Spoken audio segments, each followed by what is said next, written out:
Welcome to the G Show. Thanks for stopping by. Today's discussion is going to be on PowerBook 3, Raising Kanan, episode review of Season 2, Episode 7.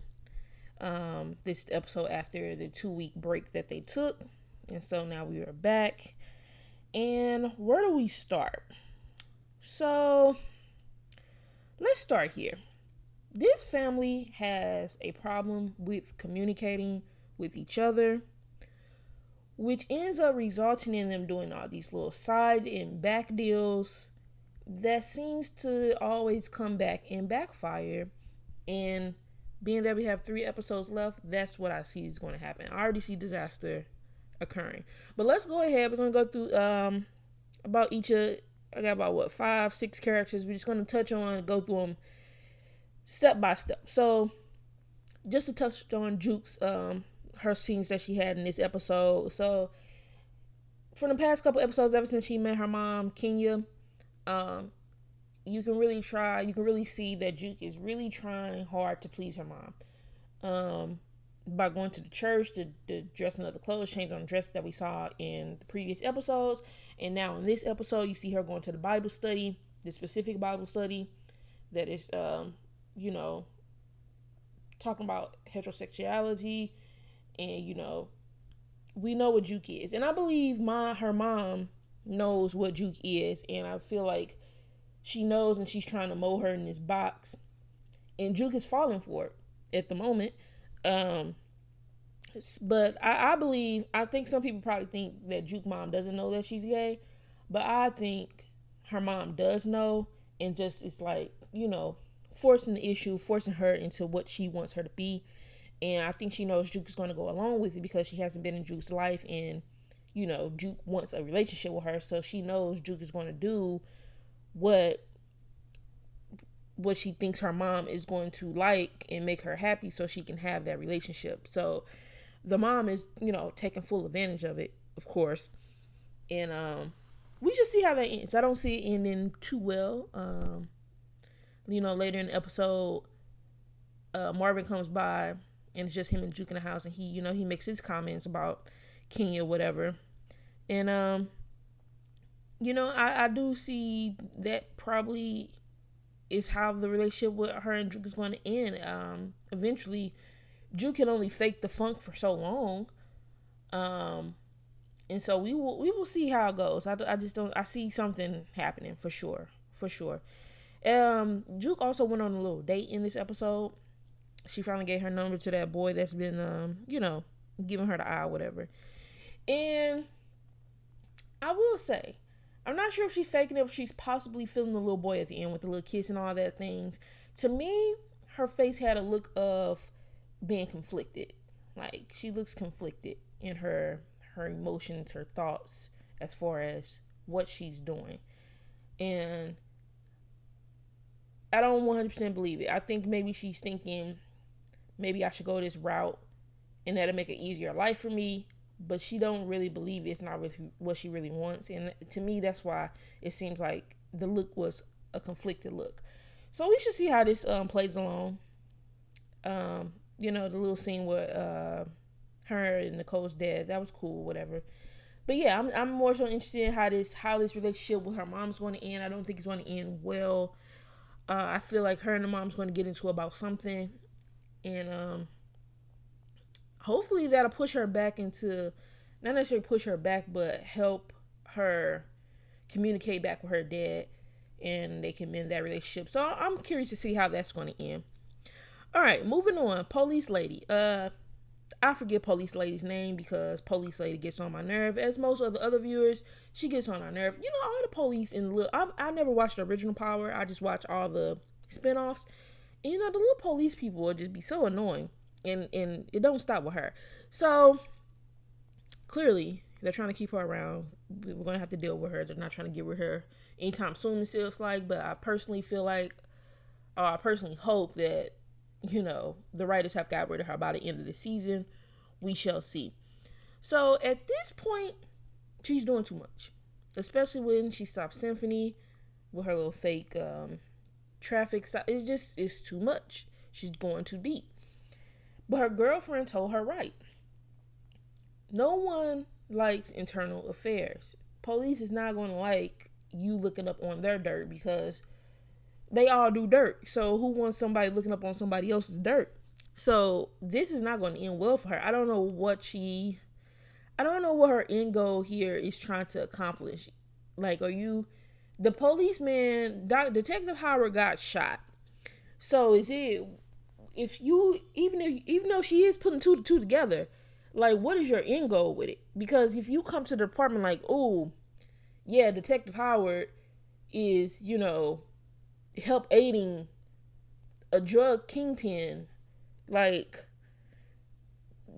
it's just going to be messy for her. Like, how you going to try to, that's your approach, you're going to try to come to somebody that just, literally lost their life and then try to get the department behind it.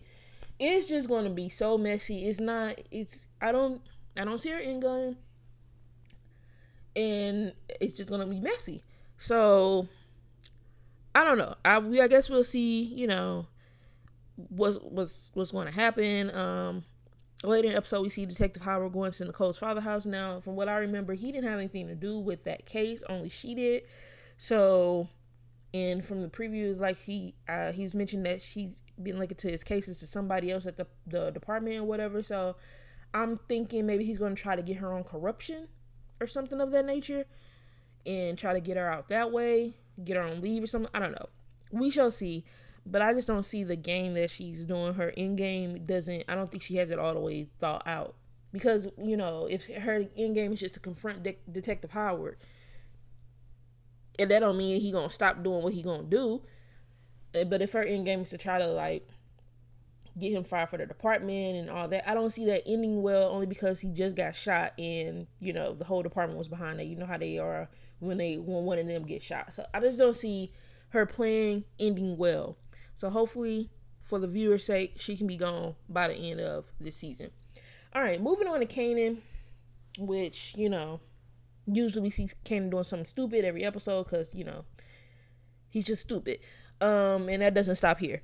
So, of course, it can be expected of a teenage boy to jump at the chance to do a grown lady if given an opportunity. Unfortunately, that's just, the way society is it's not looked down like it should be when grown ladies are pursuing teenage males, as we can see with all the previous like the teacher and the student type situation. Like, it's just not looked down as much in severity as it should be. So, of course, we can expect that he was going to go ahead and do that. But the grown lady is dead ass wrong, of course, in this situation. And she clearly gives no fucks about her daughter, considering what she said to her in that moment. And considering what she said in that moment and the fact that she didn't grab Kanan for them to engage back in sexual activity after, her daughter just discovered them. I must have missed when Kanan and the daughter became official. But, that don't take much for, teenage relationships. Like, I like you. Oh, I like you too. And then it's like we go together. So, I know they shared that kiss. So, you know what? I forgot about the kiss. Yeah, once you kiss and all that, yeah, y'all pretty much go together. So, Kanan was dead ass wrong. But he's a teenage boy that's stupid. So, nothing on him on this. This is all on that grown ass mama. I really want to know how old she is. She probably like 30 or something. But it's ill. And from what she was said in between what was said between the daughter and the mom, I believe this is not the first time the daughter has this is not the first time the mom has slept with the daughter's boyfriend or maybe the daughter's male friend. This is clearly not the first time. But I'm glad that the daughter went into a rock, and it appears that's going to get handled next episode, so we should see how that ends up playing out. Moving on to Marvin, Marvin has become my favorite character this season. Last season, he was not my favorite character. They made him to be like the dummy and all this shit. But Marvin this season, he is a standout. And shit, at this point, he got the most common sense out of all of them. But Marvin's my favorite this season. So I was glad to see that he finished the program successfully. So hopefully that clears up that record and, he's back, in the clear as far as that, can stay out of trouble. Now I have already been expecting him to hiccup with the counselor lady, but clearly, it's just a matter of time because she is on him. So I expect a sex scene by episode 9. I don't know if we're going to get it next episode. I'm thinking maybe a date first, but hell, a date can end up into, a sex scene at the end. But I don't think they're going to show it next episode only because we got to deal with the Marvin situation and the Italians fucking up. So I'm thinking sex episode between him and the counselor by episode 9. Now let's talk about Marvin's little side deal with the little Italian dude and how the Italians fucked up. First of all, I don't know why the son would bring the dumbass dude. I don't even know why they keep his dumbass in the organization because he is just the ultimate fuck up, and they should just got rid of his ass from the last time he fucked up. So I don't know why they are continue to keep him around. So they did a very sloppy job. They come in, they should have cased the place. Like they just fucked up. They fucked up, and as soon as the little dentist guy came out and started tussling, I already knew the little fuck up Italian guy was going to end up shooting the son. I forget the son's name. I think it's Marco, something like that. I knew as soon as they started tussling, I said he's gonna be the one to shoot him, and sure enough, he did. And then we later see him up in a pigeon coop. I wasn't for sure if he was dead or not. But considering he is still alive, this should be interesting how this ends up playing out. Now we can see the son had went and, made mention to Unique about the fact that, Marvin's asking about some business. So now now Unique has another up on Rock because in the family because of this situation. He knows about that, and he has an in with the Italians. This is the son of the head Italian guy. He finna come back for blood. So that's finna be another disaster. Hopefully Marvin don't get caught up into it, but we can see Unique giving Marvin a heads up on the situation. We know Unique is going to use it to his advantage some the fuck how. And we know Marvin's probably not going to want Rock to know about the situation. Because it wasn't like truly necessary that he needed to get the Tony girl killed. I think he just wanted to, but it wasn't like a true reason for him to get killed because he just finished his counseling. That situation over and done with. So it wasn't like really necessary for him to do so, but I feel this can get messy, and I'm just curious how Unique is going to play this into his favor because we know Unique is going to use this to his advantage. And this is all Rock's fault because she put him in position to do that. And when I say he, I'm talking about Unique. This is all Rock's fault. That Unique has this position of, being in this position. So,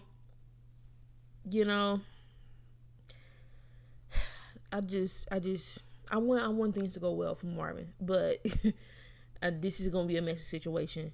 Now we should see how it plays out. Let's go to Lou. Oh, Lou. Lou was Lou and Rock, of course, was my favorites last season. In mind, how things have changed. Lou is just looking like a dummy every turn. Lou just got me keep shaking my head, and it's like, Lou, Lou just, he in too deep, he in over his head is what it is. He's right back in the same situation that he was in with Crown by accepting this loan from Cartier. You can see it all on his face when they were recording the song and Cartier is there and Lou turns his head. You can see it all over his fucking face. He's in the same situation. He thought by killing Crown that he was finna have full control over the studio, and that's not finna be the case. Now, yes, he will have controlling interest because Cartier only asked to take half of Crown. So if you have two partnerships, we can assume it's 50-50.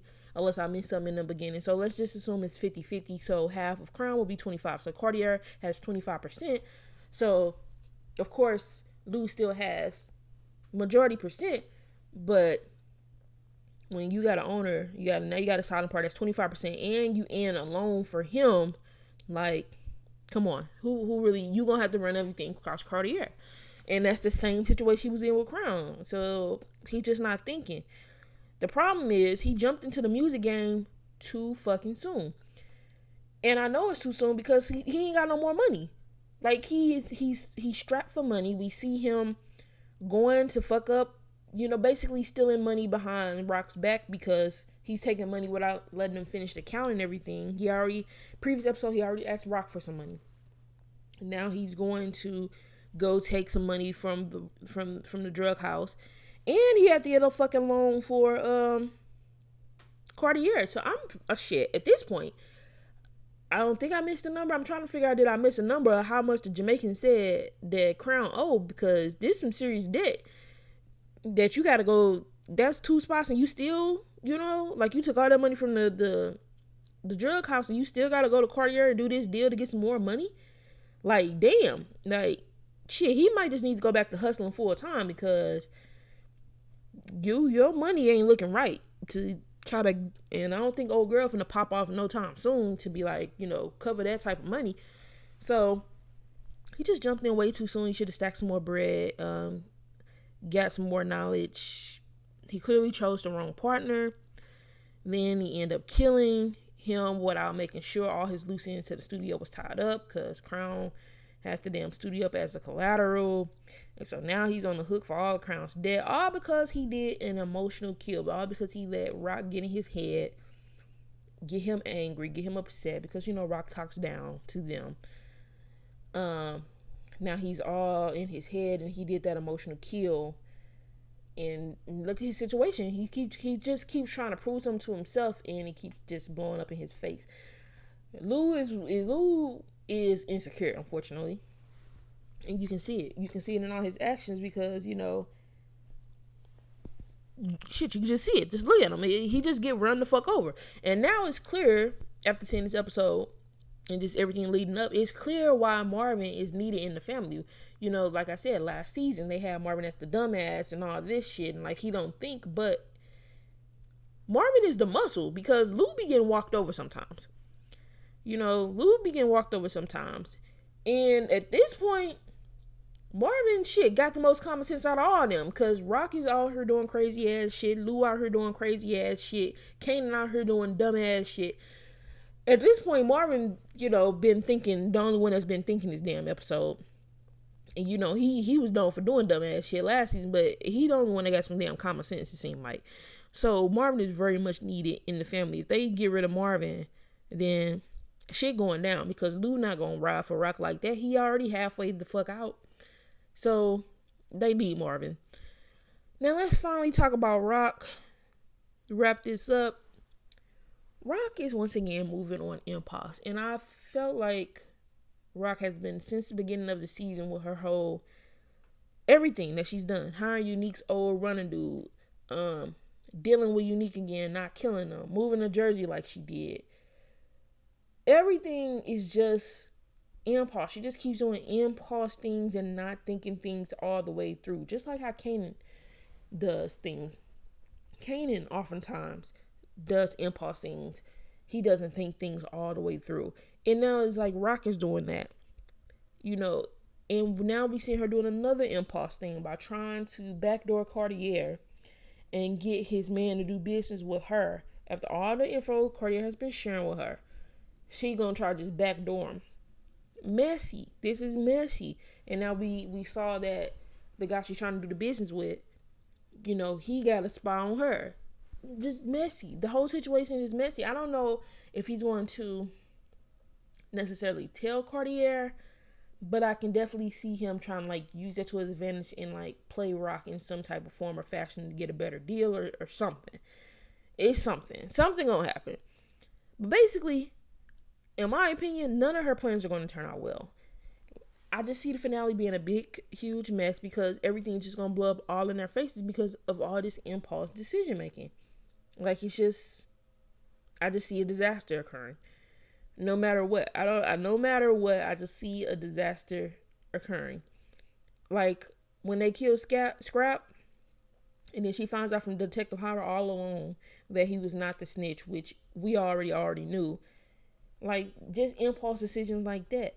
Scrap was the most loyal guy. Why would you kill him?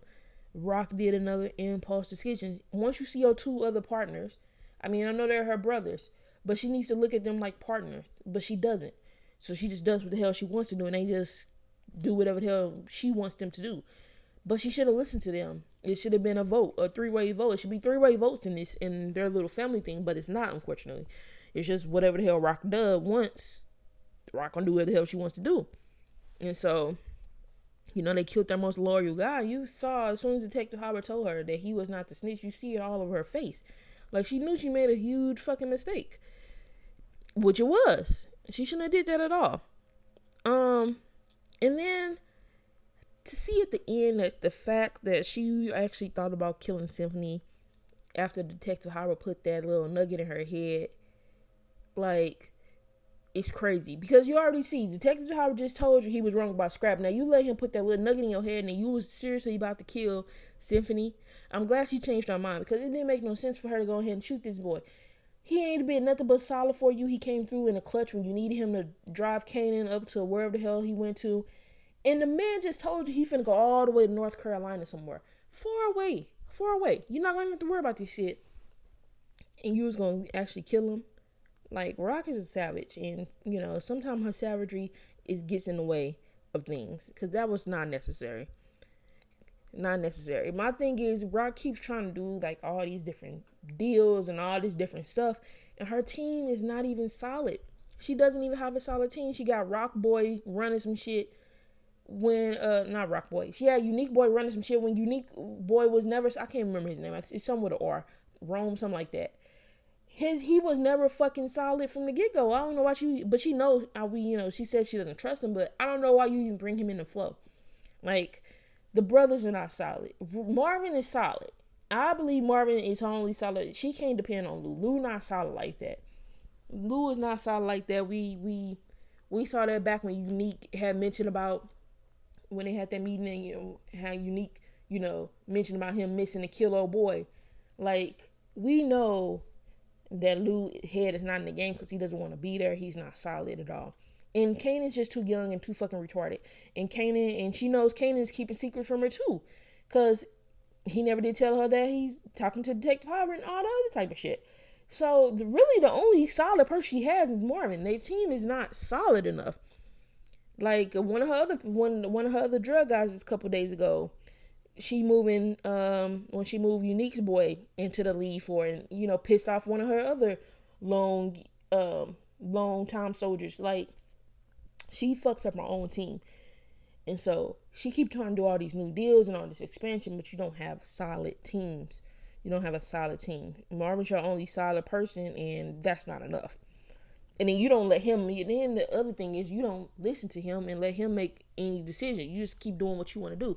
So that's why, in the end, in my opinion, everything's going to blow the hell up. Everything's going to be the shit. And, I'm just here waiting to see it happen.